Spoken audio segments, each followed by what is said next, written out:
It's the Locked On Flyers podcast for Thursday, June 22nd. Your daily dose of Flyers news, analysis, and high quality content that's got LeClair and Sharp, and then some more versus discussions to have on the upcoming draft. A lot of names. A lot of names on today's show, and we will get to that right now. Your Locked On Flyers, your daily podcast on the Philadelphia Flyers. Part of the Locked On Podcast Network, your team every day.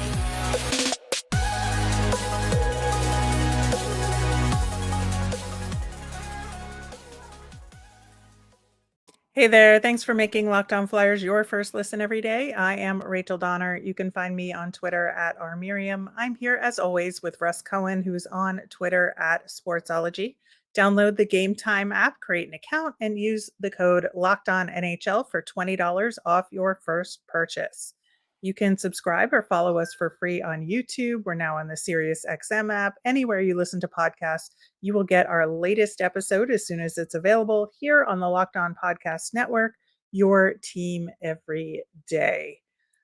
Russ, we had an introductory press conference for John LeClair and Patrick Sharp yesterday, and I thought it was really interesting. There were some similarities and there were some differences between the two, but I think as far as the similarities, I think they do take very seriously the idea of a Flyers culture and wanting to make sure that there is an established culture that, Torts kind of started that, but Torts isn't, Flyers culture No. through and through, right? He has his own idea of what that is, but I think adding what LeClair and Patrick Sharp bring to the table in terms of that culture, I think is really what they were emphasizing the most. Yeah, there's definite value there. I mean, they remember what things were about. Uh, John was smart to say, "Hey, we didn't win any cups. I get it, but we feel like we could, get there. That's fine." But yeah, they did have a good culture back in the day. They, had a family atmosphere. All that's great. There's nothing wrong with talking about any of that. Yeah, I think so. And it was funny. I think both of them could not hide the fact that they miss playing Oh very, yeah. very much. And the way they talked about being excited, Sharp especially. I want to be back on the ice. I got all this new equipment. Yeah, I and want to no skate. no instructor talks about his new gloves or stick Yeah, or I whatever. know. Like he's gonna go out there and start shooting again. Like, I nobody know. does that. It was so funny, but Leclaire was the same way. I think that they just both like being out on the ice, and They if do. way they can do it now is, helping younger guys develop, more power to them. I just thought it was like very clear in an amusing way that It that was. they It were was both. amusing. I look, I get it. Like these guys, it's in their blood. Like they can't get away from it. I understand that. Some of them can walk away. Like there are some players in sports, like when they're done with the sport, sometimes they don't even watch it. They're just done with it. Like it's just that's it. I'm done. On It to was a my new job. it was Yeah. yeah, it was like a job. That's it. New part of my life is coming up. Most time with hockey players, it's not the case. I found that to be the case with some other sports, but not really with hockey players. It does seem to be in their blood. I think so too. Something else in both of their blood is the connection to the University of Vermont, where each of them played LeClaire for a longer period of time. But I did really think that it was interesting in terms of what Patrick Sharp talked about specifically with his experience. And I thought a lot of it was really valuable. And I'm looking forward to what he can bring to the table in terms of prospect development, because not only did he talk about his experience with Vermont, about learning really just the nuts and bolts of player development, how to, talk to players, how to deal with tape, how the mechanics of being a part of that process works. And I think that will give him a leg up in entering dev camp for the Flyers and being able to just get involved right away. And then secondarily, his experience being a Lehigh Valley Phantom in his development, and he could not be more effusive in his presentation about how much he appreciated his time with the Phantoms and how it really led to ultimately his success in the NHL. Yeah, I mean, look, I talked about him being a Phantom and covering them for the year that they won. and Mhm. that was the lockout year, and it was great to cover. Like, so I get it. They were right in the spectrum. It was different, and it definitely was a learning experience for him. And look, I'll be the first to tell you that, like, Sharp didn't really get a chance with the Flyers, not his true chance, and that probably gives him and gave him valuable experience. And in the end, he actually got the last laugh because he won a Stanley Cup and he's got the ring and he won it on that ice, right? So, Let's not, limit it well, to one.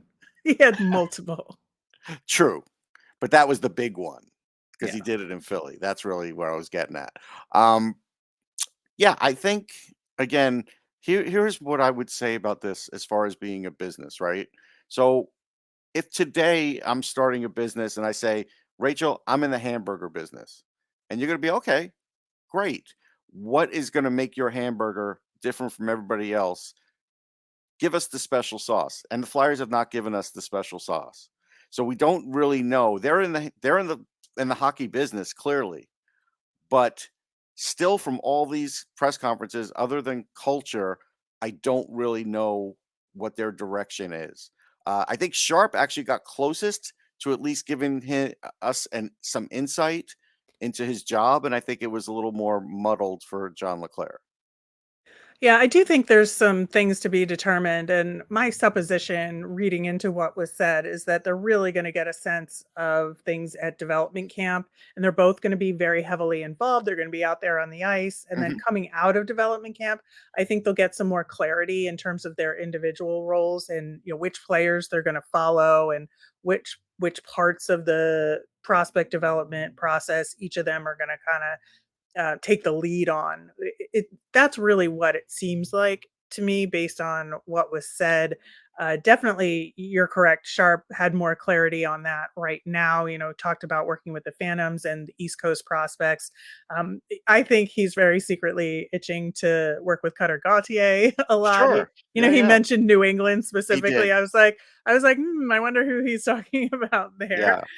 But But, in a week, he could be talking about 2 guys there. it's true. It's very true. And so I think that that's really the path that I see happening here is that they're both going to be at dev camp. They're both going to be out there on the ice. And then they'll kind of divvy up some stuff in terms of who they think is suited to work with different guys based on personality fit and skill set and all of that. See, now, when you said some stuff, that's what I'm worried about is the stuff. Like, my only thing here is if you remember, like, I want to say maybe 2 months ago when we had an idea that there was going to be a lot of different hirings. My whole thing was I wanted to see what they might be doing measurement wise, exercise physiology, kinesiology, all that stuff, what they're going to be doing with this dev camp. And I have really no idea. And like dev camp isn't all just on ice instruction and giving pointers and answering life experience questions. There's more than that. And I have no idea about that other part. So that's the part of me that's antsy. And maybe it's just Yeah. me.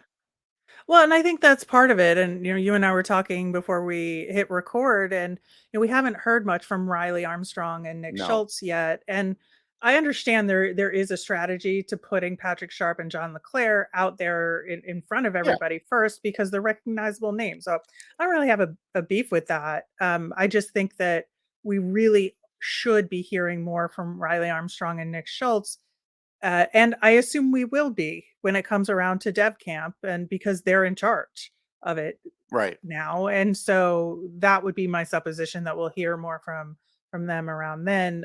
We still don't have an official announcement on dev camp, but both of the guys yesterday said that it will be in early July. So Right. still waiting on those dates, but that's usually when it is anyway. Not like we were It's expecting not it to going to be surprise radically different. anybody. No. No, It's not no. gonna surprise. No, the whole thing is I if they led me to believe that what they're doing in dev camp is gonna be a little different and it's already sort of mapped out, that would make me feel better, but I don't believe that's the case yet. Yeah, I mean, we just don't know. That's the Right. thing, we don't know either way. Right. But again, just hoping to hear from Riley Armstrong, I think, moving forward, Yes. just more specifically, and then how John LeClair and Patrick Sharp can support those efforts will be very important. We'll definitely be keeping an eye on that. We'll be keeping an eye on when the development camp announcement is made and the schedule, and one or both of us will likely be there most of the time. So look forward to that. In the meantime, we do have the upcoming draft to continue covering, and we're going to look at some versus tough choices that the Flyers could be making at 22nd overall coming up next. Buying tickets to your favorite events shouldn't be stressful. Gametime is the fast and easy way to buy tickets for all the sports, music, comedy, and theater near you. With killer deals on last minute tickets and their best price guarantee, you can stop stressing over the tickets and start getting hyped for the fun you'll have. My favorite part of the Gametime app, it's great for getting notified about those last minute tickets and flash deals. Plus, you can get that all important view from your seats, which is so important for me. The Gametime guarantee means you'll always get the best price. If you find tickets in the same section and row for less, Gametime will credit you 110% of the difference. Also, tickets are sent directly to your phone, so you'll never have to dig through your email. Snag the tickets without the stress with Gametime. Download the Gametime app, create an account, and use the code LOCKEDONNHL for $20 off your first purchase. Terms apply. Again, create an account and redeem the code LOCKEDONNHL for $20 off. Last minute tickets, lowest price guaranteed. We will be continuing our draft coverage going into next week for sure. Tomorrow, we're going to talk about the mock draft that is finally out right now. At least the top 10 picks of the draft is out. So you can see who we picked over on the Locked On NHL feed. In the meantime, we want to look at a tough choice the Flyers could be making at 22nd overall, and looking at Reilly Heidt and Brayden Yager. Now, we've talked about Brayden Yager on the show before. We have not talked about Reilly Heidt. So, looking at Reilly, he's a 5'11", 180-pound forward with Prince George's in the WHL. And he's a really interesting case because he had a breakout year in 21-22. But then he took another big jump this past season, which I think was a lot more than maybe people were expecting, given how strong his season was the year before. Could he exponentially increase his play? And he sure did. Fourth in scoring in the WHL overall. And he had the same number of assists as Connor Bedard, which, just shows his playmaking skills, right? Yeah, he was right up there, tied for the league lead, I believe. So Yeah. in the dub. And so, yeah, he doesn't get that same kind of press. I think it's because of the height situation. No pun intended. But I don't worry about his height. Like, again, he can handle himself on the ice. He's really fast. He's good. When he's in a 2-on-1 situation, he's very decisive. He's got a great wrist shot, very fast wrist shot, like a quick release. Good passer. He's a give and go guy, so he's creative. Solid passer on the power play. He can, rack up those power play assists. Pro one-timer. Like, he's dangerous around the net. Doesn't matter his size. It matters about his hands and his quick release on his shot. So, these are the things. Now, when I asked him about did he speak to, Flyers, Rangers, Islanders, he said Rangers, Islanders. So I deduced from that he didn't speak to the Flyers. Doesn't mean they don't want him, but I throw that out there because maybe they're going to have him lower on their board, and they're telling us that they're going to go BPA and they're going to go by their board. So I don't know if Height will be here on their board, but what I'm saying is if anybody from the Flyers listens to this show, I think he should be. That's what I'm saying. And it's possible they interviewed him during the year, but they didn't talk to him then. Yeah, I think your point about his being effective on the power play is a really important one, and net front, because Yep. Flyers again, really need to reload the tank on that front. You. And having multiple people that can do it is never a bad thing, because you do have multiple power play units out there. Right now, he's kind of ranked 13 to 36, so like mid to late first round is Mhm. really kind of where most people have him, and that's right at 22. So Yeah. he could be there, and it would definitely be a good pick at 22 for the Flyers. In looking at his play, it's really his defensive side of his play that people are most concerned about. But to me, it seems like the things specifically that he has issues with, he can get better at and he can Yes. learn and be taught. They're not things that if you don't have that skill, like you'll never have that skill. Right. No, I don't think so either. He doesn't have an aversion to it. And if you Mhm. see a player has an aversion to it, then they better be like a 90-point scorer or an 80-point scorer. He doesn't have an aversion to it, so that's fine. So I do believe you're right, and he can do it. Yeah, and then, you wanna look at Brayden Yager, who we have talked about. He is 6 feet tall, so a little taller, but he's smaller in size. He still Yes. needs to bulk up a little bit. Again, kinda rank is later in the first round for the most part. He's also known for his shot, but I think the big difference here between Reilly Heidt and Brayden Yager to me is that he did not really progress as much this Right. past season. His trajectory is kind of plateaued a little bit. And his game, he's kind of struggled with the transition game a little bit, but he does have that killer shot Mhm. and he is unbeatable with that shot. And so, I think he would be a longer project here, but I do think there's a similar upside to him. Well, he is a center. He's been in that Mhm. league forever, like since he was 16, I believe. So that's something else Yeah, he where plays for Moose Jaw right. in the WHL And as well. So so there's 2 WHL guys we're talking about here. yeah, well, it's a big WHL draft. If people haven't figured that one out yet, it is. Um, so he plays center. He's been in that league for a long time. Now, the plateau part, when he got asked about that at the combine, he did talk about, hey, he's been working on other things. Yeah, maybe his goals were down a little, but his playoff points were up. See, that's where I don't think he Mhm. completely plateaued because he hit another level in the playoffs. That's important to me. He was more than a point a game in the playoffs. So that's where he came through. And, 6 goals in 10 games is actually really good. So if it was not a great regular season for him, maybe it's also because he was working on other things, did have other responsibilities. That's fine because it's not like his point total was embarrassing or something. Right. You know what I mean? It was just a little off for what he's been able to do. But what I do Right. like about him is that he is tricky around the net. Like he plays the corners really well. And that is something that's tough when you get a guy like him that can pick it top corner. That is a skill, right? He's also fast on the rush. He's also really another tremendous passer on the power play. So both of these guys would bolster the Flyers power play in the future, and you do have to look at that because their power play has had trouble. Now, guys like Forster and stuff will be on it in the future, but you need guys to get the puck to Forster, and if Tippett's still there or whatever, you guys have to get him the puck. These are guys Right. that can get him the puck. They could score too, but they could really get him the puck.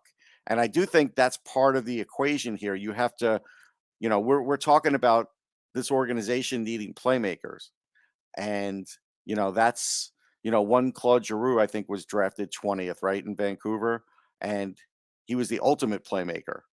So you can get a Yeah. playmaker in a good draft at this spot. Right, and that's where I think the tough choice comes in with these 2 guys in particular because they both have, this really strong upside in that way. They both have some things to work on, Mhm. and it's just like to me, this is a tough choice because I think both of them could be very successful in the NHL. It's just a matter of maybe you gotta wait a little bit longer with Brayden Yager than you would with Reilly Heidt, to get there. But I think they have similar potential. So Russ, like, who do you pick between these 2 if these are your 2 choices here? It's a good question. By the way, Giroux was actually 22. That's crazy that we're talking about 22 and now it's Yeah. all these years later. I would go Riley Height. I think the difference is there's more ceiling. I think the floor is higher with Jaeger, but I think the ceiling's higher with Height. And so I'm fine. Again, if that 1 inch or two is at 2 inches, if that makes a difference to you, if you're an NHL team, it shouldn't. It doesn't make a difference to me. He's not playing defense. So if you want to start getting into that argument, so I would really, I like Riley Height a lot. I think there's something there. I think he's got a little bit of an it factor, and yeah, you don't pile up that many assists because you're lucky. Yeah, I think to me, if you're gonna do BPA at 22, and if you've been less risky at 7th overall, again, 22 is a great place to take a chance on somebody with a high ceiling. You got to look at that playmaking ability with Height and take a gander there. I think that is the difference maker for me, especially because again of his effectiveness on the power play. I think that Brayden Yager would be a fine choice here as well. I just think it's a little bit of a safer choice, and to me, this is the go big or go home draft Yeah, I for mean, the I'm gonna Flyers. take the bigger swing on Height because he's um, got the higher ceiling. So let me take the bigger swing here because I really need a guy like this. If everything we're talking about translates at the NHL level, this is exactly what they need. All right, well, we've got another tough choice for the Flyers coming up next in Cam Allen versus Quentin Musty. Today's episode is brought to you by Birddogs. I look better and feel great wearing Birddogs shorts and pants. Their stretch fabric really is comfortable, and it is comfortable for long term. I wore them all day yesterday while we were recording, and I did about 3 shows yesterday, Rachel, and didn't and they were great. And I did take my dog for a walk, and I hung out and around the house, and they held up really well. The anti-wicking on them is excellent. It was a warm day yesterday, so it helped. Go to birddogs.com/lockedonnhl. Enter promo code LockedOnNHL for a free Yeti-style tumbler with your order. That's birddogs.com/lockedonnhl for a free Yeti-style tumbler. You won't want to take your bird dogs off, we promise you. So, Russ, Cam Allen and Quentin Musty, and you have been sort of cheerleaders for both of these I guys. have. So, I'm very interested to see what your decision would be at the end. But Quentin Musty, you felt like maybe didn't get a shot at the U18 squad the way that you would have. And Cam Allen was on a really high trajectory, but then sort of has fallen off. So let's talk about Cam first. He's a right-handed defenseman, 5'11", 190. He was the OHL Rookie of the Year in like 2 seasons ago, but then like didn't really statistically take a step forward this past season. Now, there could be a few reasons for that. Number one, there was some drama at Guelph where he plays in the OHL, and both of these guys are OHL guys, by the way. Right. And so there was like coaching upheaval there. Hmm. Plus, Cam had a shoulder injury in December. So, recovering from that, maybe he wasn't at his best. But there's a really good defenseman there. He's a great skater, super smart. There's a reason why he was captain of Team Canada for the U18s. Yeah, Like, they're not going he to give that excelled to there. anybody. No. Yeah. And he's all heart and soul. And he is a guy, if you just look at the physical build on him, he's already pretty well built. He probably can put, 5 to 8 more pounds of muscle on. He's got long arms, which as a defenseman you want for that reach, especially since if you're going to say, hey, he's only 5'11. Okay, well, he's got long arms and he's a really good skater. He's used to playing in a lot of different roles. He could play the power play. He could play the penalty kill. He's played up and down in pairings. Like he is used to that. When he talked about, watching a lot of Ryan McDonough, and he was very schooled on McDonough. He goes, from being captain for the Rangers to changing his role in Tampa to being the shutdown guy, I can do those things. And, and Ryan McDonough's nickname was Mac Truck. And so I said, is that really you on the ice? I put it to him a bit, and he said, yeah, I am that guy and can be that guy. And the Flyers did speak to him. And I don't think the Flyers spoke to him because they felt like they can get him in the 3rd round. I just don't think he'll be there in the 3rd round. I know some people have him ranked around 90 or whatever, but my gut feeling is even though this isn't a draft for top pairing defensemen, it's still a good draft for depth defensemen, a lot of different roles for defensemen. And so I think once a run starts on them, if a team needs defense, I think his name's going to come up pretty quick. And I think that's the thing. So I would not be against this pick at 22 because I feel like plays the right side. So again, maybe he's the next guy that gets York back to his normal side. Doesn't care if he's playing on the 3rd pairing, doesn't care if he's playing on the 1st pairing. He might be your shutdown guy. He might be your everything guy. Like they don't really have anybody like that. Yeah, I think, again, we're talking about filling in gaps in the system. Yes. And in the prospect pool for the Flyers here, this is a great chance to do that with a guy like Cam Allen. I think there would be a lot of consternation about it simply because he's ranked mostly, mid late second round if you look at it, but I think that's partially because of his statistical, Yeah. plateau Yeah. or he actually went down in his Hmm. numbers in the regular season for Guelph. But again, that team was in upheaval and not great this past year. So I think there's something to that. I thought he did play well in U18s. He had 4 assists there in 7 games. Again, he's not going to have like a huge offensive output on a team like that. I think that he played his role well for Team Canada there, and again was the captain. So I think that this would be a huge swing. I think just from a perception standpoint in the 22nd pick Yeah. spot, I mean, just because people have ranked him a lot lower. yeah, I'm not so concerned about the rankings. And look, maybe someone will play this video back in 4 years and I'll be wrong. I've been wrong. I've been right. Like that's part of this game. But like, and I'm not comparing the players, but as an example, if we look at Zach Whitecloud, who was never drafted, how's his career gone? Mhm. Like, you know what I mean? He was never drafted. So that's why I say I don't mind them. If you call this taking a chance, that's fine. I don't think anybody's going to argue that this guy can't play the position. He can play the position.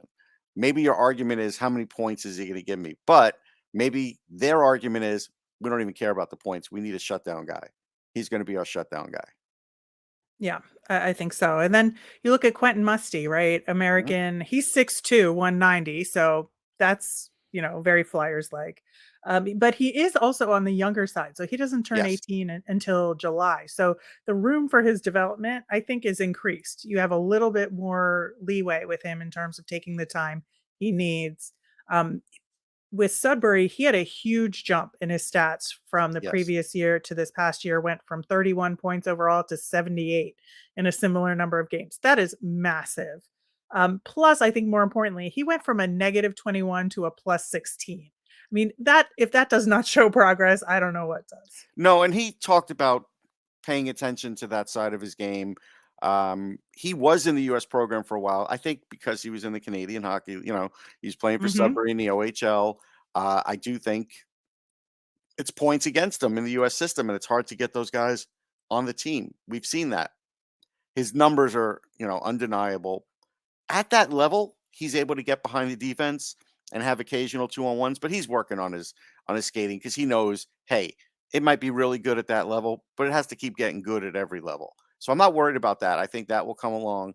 I just think Musty just sort of like gets forgotten about in some of these, mocks and everything else. I think they the scouts know him, and I think that right around where Buffalo's picking from 13 on, his name will start to get mentioned at some point, whether it's, Buffalo that takes him or if he drops to the Flyers. But he's a guy that if he is on the board, you have to seriously consider. Now, again, if the Flyers are going strictly on the board, then you take him.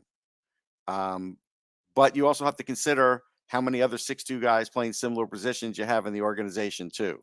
Like that's something that Yeah. you have to consider. That's why it's not always easy to say BPA, because all of a sudden, if you have like 5 guys, you played BPA the last couple of years in the draft, and you've got 5 guys with similar traits, all playing similar positions, you maybe have to go with need at some point. So they do have to look at that. Yeah, I think so too. And that's why it's hard to really do a direct comparison between No, Cam you Allen and can't. Quentin Musty again because they're completely different positions, Different completely situation. Yeah, different situations. But it's the thought process here, right? yes, Again, I feel like Cam Allen is a big swing. Quentin Musty is a really rock solid choice here. But at the same time, you're right. Do the Flyers have too many guys like this already in the pipeline? And do they need to, like, restock elsewhere? And that's where you might wanna take a chance on Camo. right. I think that's sort of what the thinking could be. Yeah, so then who's your pick? My pick. Well, if Musty's there, I'm going to take Musty because I think you're getting tremendous value. But if Musty's not Mhm. there, I'll take Cam Allen. I'll say it like that. All right. I think that is a fair way to put it. That will do it for today's show. Every day or tomorrow on the show, we're going to look at the pre-draft press conference from Danny Briere and Brett Flair.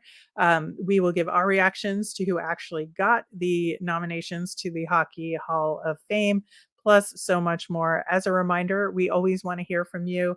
Send in your questions via Twitter at Locked On Flyers. You can email us at lockedonflyers@gmail or comment over on YouTube. I'm Rachel. I'm on Twitter at rmiriam. That's RMIRIAM. I'm Russ. I'm at Sportsology, SPORTSOLOGY. Have a great day, everyone.